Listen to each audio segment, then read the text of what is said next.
아이폰 10이 우리 앞에 등장한 지도 어느덧 꽤 많은 시간이 흘렀죠. 제 눈에는 언뜻 완벽에 가까운 것처럼 느껴지는 그 자태에 노치라는 검은색 물감을 끼얹어 버린 듯한 그 안타까운 첫 대면의 충격이 여전히 머릿속에 남아 있습니다. 계속된 노치폰의 등장으로 어느새 그것에 적응해가고 있는 것 같은 착각이 들기도 하는 요즘인데요. 그래도 너무 머지않은 시점에는 꼭 노치가 없는 더 멋진 스마트폰이 나오길 기대하면서 오늘은 이 노치의 아쉬움에 대한 이야기를 가볍게 나눠보고자 합니다.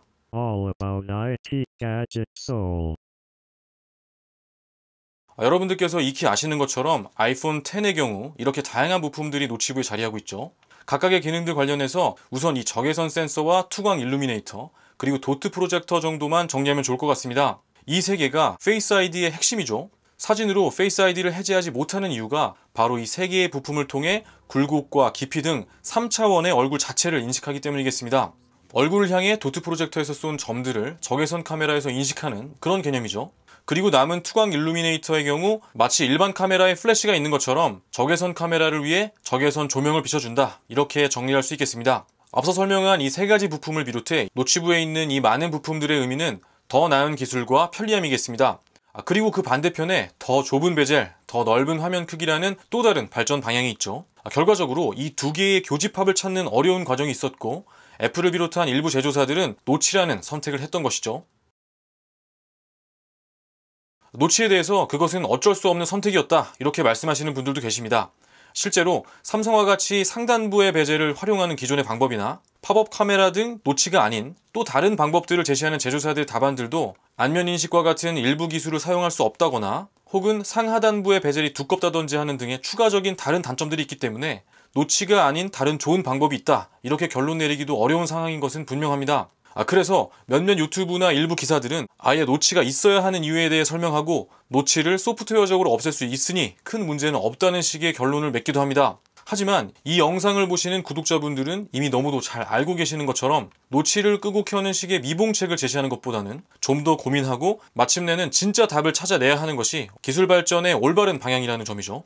노치는 이해하고 순응해야 하는 부분이라기보다는 앞으로 반드시 해결해 나가야 하는 아직은 미완성의 과도기적 형태에 불과하겠습니다. 여전히 노치를 완벽히 없앨 수 있는 기술이 있다, 이렇게 이야기하는 것은 어렵겠지만 이미 발표된 몇 가지 기술들을 통해 노치를 없애는 방향, 즉 여기에 있는 이 부품들을 감추거나 다른 곳으로 보낼 수 있는 효과적인 방법에 대해서 어느 정도는 머릿속으로 그려볼 수 있겠는데요. 먼저 마이크와 스피커 관련해서 살펴보면 마이크의 경우 마이크 홀의 크기가 매우 작기 때문에 큰 문제가 되진 않지만 스피커의 경우는 다르죠. 다행히 이러한 문제에 대한 해답을 오래전부터 내놓은 몇 개의 제품들이 있습니다. 그중 샤오미의 미믹스가 하나의 예가 될 수 있겠죠. 스피커를 전면부에서 감춘 방법에 대해 위 사진과 같이 정리할 수 있겠는데요. 이 두 번째 피에조 일렉트로닉 세라믹이라고 되어 있는 부분을 먼저 살펴보겠습니다. 우선 피에조 효과는 전기를 주면 변형이 발생하고 반대로 압력을 주면 전기가 발생한다는 그런 내용이죠. 미믹스의 모습을 살펴보면 이 프레임 옆에 붙어 있는 이 부분인데요. 바로 이 부분을 통해 전기적 신호가 진동으로 변환되고 그 진동이 메탈 프레임에서 소리로 변형돼 귀로 전달되는 그런 원리입니다. 삼성도 사운드 온 디스플레이라는 비슷한 개념의 기술이 있죠. 이러한 방법을 통해 스마트폰 수화부 스피커를 대체할 수 있겠습니다. 지문인식을 숨기기 위한 방법, 이전 에피소드에서 다뤘었는데요. 이것도 마찬가지입니다. 근접 센서를 초음파식으로 바꾸면 되겠죠. 물론 여기에도 풀어야 할 문제가 있습니다. 기본적으로 단가가 문제가 되는데요.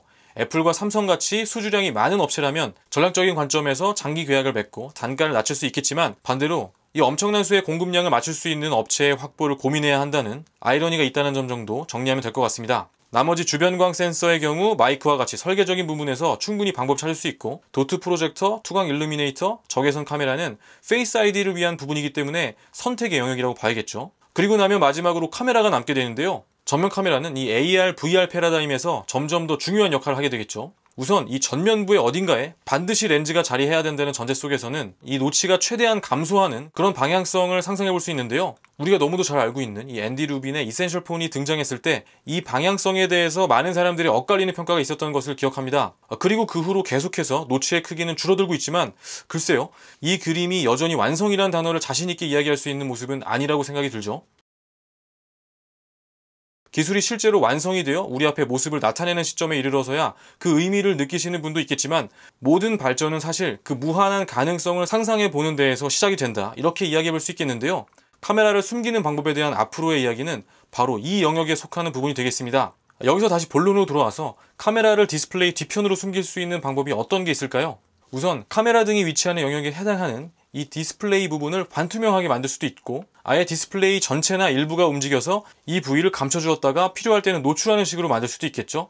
그리고 또 한 가지 방향이 핀홀 원리를 이용하는 방법인데요. 이 광학식 센서를 디스플레이 뒤로 숨기는 기술의 핵심을 핀홀 원리다, 이렇게 정리할 수 있겠습니다.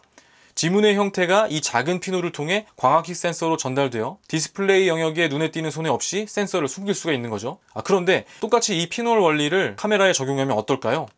자, 여기까지만 이야기했습니다. 지금 여러분들은 어떤 감정이 드시나요? 이 바로 직전에 상상의 영역의 의미와 함께 그것을 평가함에 있어서는 현재의 기준을 들이밀지 말아달라는 말씀도 드렸는데도 불구하고 그것이 불가능한 점에 대해 이야기하고 싶으신 분들이 많이 계실 거라고 생각합니다. 그리고 아는 것이 많은 분일수록 안 되는 점을 더 많이 이야기하실 수도 있을 것 같은데요. 사실은 그래서 일부러 더 가능성이 낮은 이 핀홀 원리에 대해 말씀을 드렸고, 바로 이 부분이 오늘 에피소드에서 제가 말씀드리고 싶은 부분인데요. 우선은 핀홀 원리를 스마트폰의 카메라에 적용함에 있어 정말 다양한 문제점들이 있죠. 어떤 분들은 빛 그 자체의 감소에 대해 말씀하실 거고, 또 어떤 분들은 포커스에 대한 부분도 지적하고 싶으시겠죠. 이와 같이 사진의 품질을 결정하는 두 가지 요소뿐만 아니라 넘어야 할 엄청나게 많은 과제들이 있습니다. 하지만 어려워 보인다라는 말과 불가능하다는 말 사이에는 엄청난 차이가 있습니다. 우리가 믿지 않는 그 수많은 어설픈 가능성들을 완성시켜 혁신을 말하기까지는 수많은 고민과 연구가 있어야겠지만, 한 가지 분명한 점이 있습니다. 오직 가능성을 믿었던 사람들만이 혁신을 이야기할 수 있다는 점이죠. 국내 몇 개 제조사들에서 근무하는 분들 중에 빛나는 아이디어를 가지고 계신 분들이 아주 많을 거라고 생각합니다.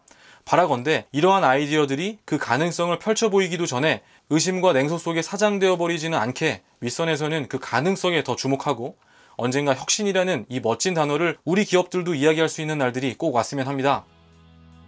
오늘 이렇게 긴 이야기를 애써 하려고 했던 것은, 제 딴에는 정말 많은 것들을 포기하고 몰두하였음에도 수없이 부정당했던 저의 지난 시간의 모습들이 떠올라서였는지도 모르겠는데요. 오늘의 저의 삶의 모습도 사실 객관적으로 바라보면 여전히 어설프고 누군가에게 지적당할 것이 뻔한 모습들 투성이긴 합니다만, 저의 삶, 저와 똑같은 고민을 하시는 분의 삶이 언젠가 더 멋지게 완성된 날을 기대하며 오늘 에피소드 마치도록 하겠습니다. 시청해주셔서 감사합니다.